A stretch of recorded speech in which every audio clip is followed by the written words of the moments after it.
So now I would like to go back over here to the concept of the infinite light, a book about God, Rabbi Aryeh Kaplan. And I want to try to encourage people to listen to as much as they can to this and to really concentrate on what he's saying. What Rabbi Aryeh Kaplan is doing is fighting for the Jews, for fighting for the Torah. So we live in a world which is so much dominated by physicality, and it's very difficult for us to get out of it. That's just what's happening right now. But over here, he's fighting for our way of thinking. Let's come over here like this. So what's going on with the Jews? Why can't the Gentiles see what the Jews see? It is told that King Frederick the Great of Prussia once asked his Lutheran pastor to provide him with a visible proof of God's existence. The pastor answered with just two words: the Jews. For the Jew, the question of God's existence is no mere philosophical exercise. It is linked to our very history.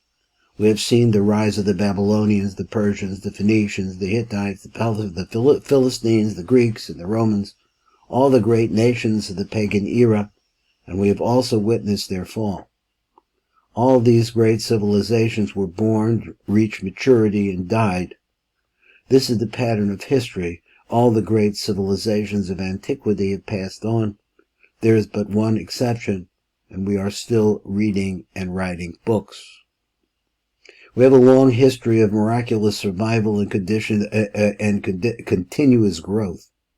Our people have lived through 4,000 years of persecution, enslavement, slaughter, exile, torture, inquisition, pogrom, and death camp.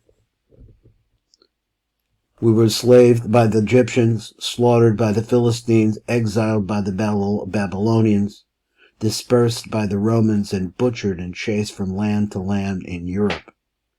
But miracles of miracles, guess what? We are still here today. There is absolutely no theory of history that can explain this in a natural manner. Social scientists may find many unusual records of survival among various peoples of the world, but nothing even comes remotely close to the story of the Jew. The Midrash tells us that the Roman Emperor Hadrian once remarked to Rabbi Yeshua, "Great indeed must be the lamb is Israel, that it can survive among 70 wolves." Rabbi Joshua said, "Great is the shepherd who rescues her and protects her." We are familiar with the song of the Passover Haggadah where this theme is repeated. This is what has stood up for our fathers and for us. Not one alone has stood up to finish us, but in every generation they rise to finish us. But God, blessed be He, saves us from their hand. This great miracle of Jewish survival. Whoa. I guess we're okay. I was on the red. Okay, my video seemed to be like a little bit messed up there, but it seems to be okay now. This great miracle of Jewish survival cannot be without meaning. It is something that is unique in the annals of history. If you want to see a real miracle, just look into a mirror. One of the greatest possible miracles is the fact that after 4,000 years, there is still such a thing as a Jew. God told us through His prophet, "You are my witnesses, says the Lord, and I am God." The Midrash states that God is known as such in the world because we bear witness to Him. In a sense, our very existence and survival bear witness to God. Number 4, it is our history that defines our relationship with God and makes Judaism unique amongst world religions. Once we see God as creator, it is obvious that His creation has purpose. It should also be obvious that He would eventually reveal this purpose to man. We believe that this took place at Mount Sinai. Now let's understand is that what he's saying here, the first part, it should also be obvious that He would eventually reveal His purpose, that God has purpose, that the world is not accidental, but that there's something that's trying to that is intending to happen here. We believe that this took place at Mount Sinai. This is where it was revealed. To understand that is to understand the purpose. To understand our reason for this belief, we must see how Judaism differs from all other religions.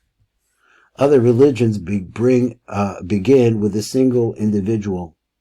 He claims to have a special message and gradually gathers a following.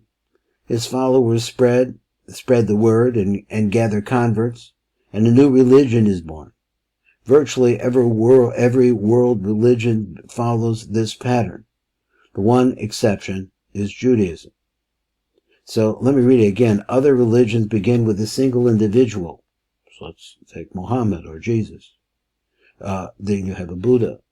He claims to have a special message and gradually gathers a following. His followers spread the word and gather converts, and a new religion is born. Virtually every world religion follows this pattern. The one exception is Judaism. God gathered an entire people, 3 million strong, to the foot of Mount Sinai and proclaimed his message. Every man, woman, and child heard God's voice, proclaiming the 10 Commandments. Thus was a bond forged between God and Israel. This was an event unique in the history of mankind. It remained imprinted deeply in the Jewish soul throughout all of our history. It was something that was not to be forgotten. So my mother and others of her generation referred to the concept of the Pintalayid, that even though that we're busy in the physical world and that's our lives, but there's something inside there. That connection goes back to Sinai. The Torah thus tells us, be most careful and watch yourself that you do not forget the things that you saw with your own eyes. Do not let them pass from your minds as long as you live. Teach them to your children and to your children's children the day when you stood before God. This is stated in the most emphatic terms, and there are some who count it among the commandments of the Torah.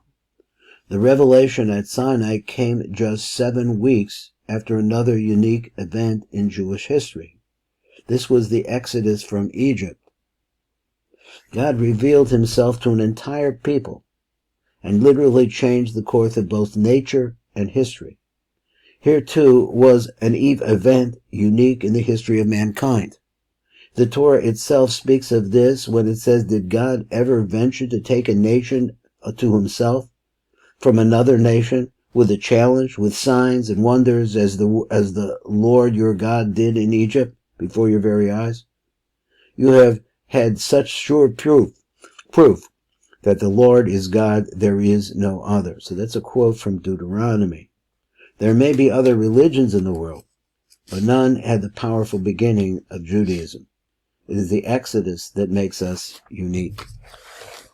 So going on and coming down here, he says the Exodus not only made us uniquely aware of God, but it also showed him to be profoundly involved in the affairs of man. God is inside of us, every single toenail. The Torah warns us never to forget the Exodus. We thus find, beware that you not forget God, who brought you out of the land of Egypt from the house of slavery. There are some who count this among the commandments of the Torah. The impacts of the Exodus remained imprinted on the Jewish mind throughout our history. We saw every persecutor as Paro, with God standing on the sidelines, ready to repeat the miracle of the Exodus. This, in part, accounts for the miracle of our survival. This is Baruch Fleischman. This has been Aryeh Kaplan, and he's really building up, and he is fighting for our way of thinking. Please recommend this to your friends because it's going to get even better. This is Baruch Fleischman.